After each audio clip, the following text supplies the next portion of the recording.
I think we can all agree the Ballon d'Or is the greatest individual award in football and has been won by many footballing greats such as Lionel Messi, Cristiano Ronaldo, Zinedine Zidane, Johan Cruyff and Kevin Keegan. Fast forward to today's day and something has changed. The golden trophy that once defined greatness is now in the hands of players who wouldn't have made it to the top 10 in the years past. But how did we get here? When did football's most prestigious individual award lose its shine? Today we're diving deep into the numbers, the politics and the uncomfortable truth behind the decline of football's golden throne. Well, this is awkward. This was all recorded and edited prior to Rodri being announced as the winner, as the whole of the world expected Vinny to win. But nevertheless, the main point still stands on the current stand of the Ballon d'Or. The reaction to the final result is at the end of the video, so keep watching till the end and I hope you enjoy. I am sorry to say, but I just don't believe that Vinicius Jr, 2024 Ballon d'Or winner, is truly that great of a player and is probably the worst Ballon d'Or winner we have seen. Now, don't get me wrong, he did have a great season last year, winning the Champions League and La Liga with Real Madrid. However, he couldn't even get past the quarterfinals in this year's Copa America, getting beaten to Uruguay on penalties.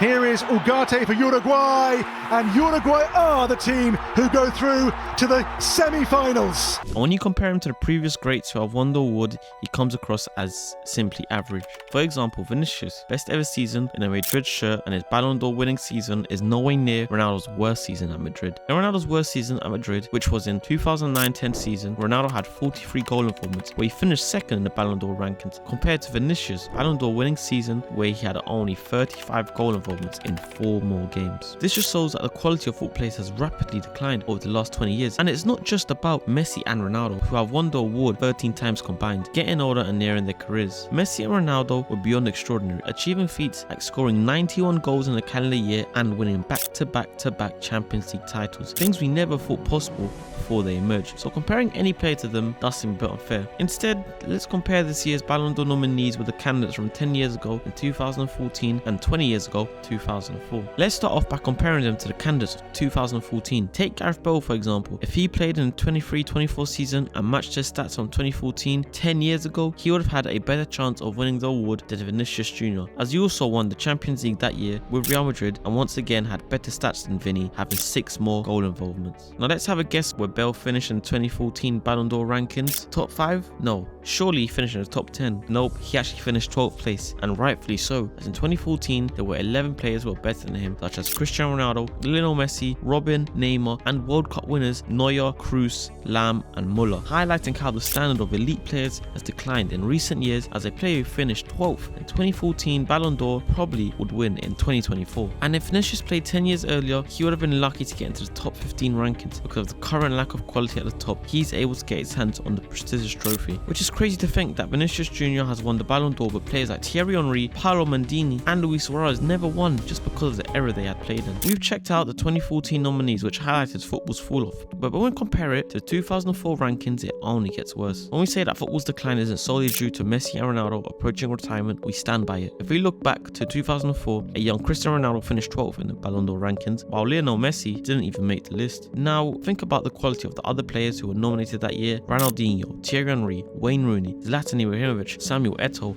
Kaka, Frank Lampard, and Didier Drogba. These were players who dominated their positions and had a lasting impact on football. Their technical brilliance, creativity, and leadership defined an era of football that was marked by true world-class talent across the board. Now when we compare that to the 2024 Ballon d'Or nominees, we see a different landscape. The list features players like Kylian Mbappe, Erling Haaland, Dani Carvajal, Granit Xhaka, Antonio Rudiger, and Emilio Martinez. While some of these players are undoubtedly world-class, overall quality and depth seem to have taken a step down. For example, Dani Carvajal, who was in his prime probably about 5 years ago, never made the list, and now that he's reaching the later stages of his career, he's finally making the list. I mean, that should tell you something. The fact that certain players on the 2024 list wouldn't have been in the conversation 10 or 20 years ago highlights how much the levels have dropped. There's a noticeable gap between the legendary status of the players from the early 2000s and the current crop of nominees, raising questions about the overall decline in the quality of elite footballers over the last 2 decades. And in 2004, we can even name great players from the 20th to 30th places who couldn't even make it into the top 20, such as Buffon, who finished 21st, Figo finishing 22nd, Zidane finishing 23rd, and Maldini finishing 27th, one of the greatest defenders of all time, who led Milan to the Champions League final that year as a captain. And let's compare this to this year's 20th to 30th Ballon d'Or rankings, and you get players such as Ademola Lookman, a Everton reject, who had one good game all season, scoring a hat-trick in a Europa League final for Atlanta and scoring scoring only 11 goals in Serie A and has managed to get himself in the top 30 Ballon d'Or rankings, just shows how low the bar is nowadays for the Ballon d'Or. Well, at the end of the day,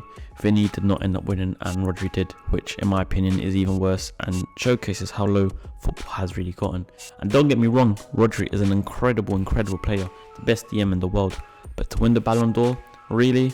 Real Madrid did not even show up to the event, and that's telling you something. The biggest team in the world did not show up to the so-called biggest football individual award event in the world. This just shows how far the Ballon d'Or has dropped. But the question is, do you think the standard is actually falling off in football, or do you believe that Messi and Ronaldo set the bar so high for the Ballon d'Or that now we subconsciously expect other players to reach that level to be deserving of the award? Let us know in the comments below. And if you enjoyed this video, check out how good was prime Luis Suarez, a player who was robbed of the Ballon d'Or in 2016 where he scored 59 goals in one season.